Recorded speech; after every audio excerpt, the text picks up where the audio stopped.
નડિયાદમાંથી દેશી દારૂની ફેક્ટરી ઝડપાઈ.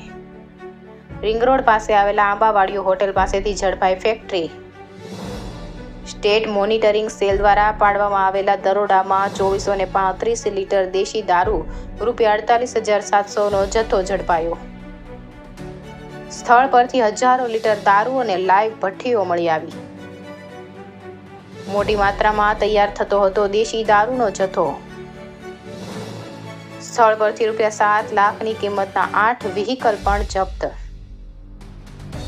1280ની કિંમતનો 640 લીટર વોશ જપ્ત. 20,800નો 2080 કિલો ગોળ મળી આવ્યો. મુદ્દામાલ સાથે એક આરોપી પ્રકાશ રાયસિંહ તળપદાની ધરપકડ. સાથે 10 આરોપી વોન્ટેડ જાહેર કરાયા. રિપોર્ટર પ્રવીણસિંહ સોલંકી સાથે બ્યુરો ચીફ નવદીપ રાવલ, ખેડા.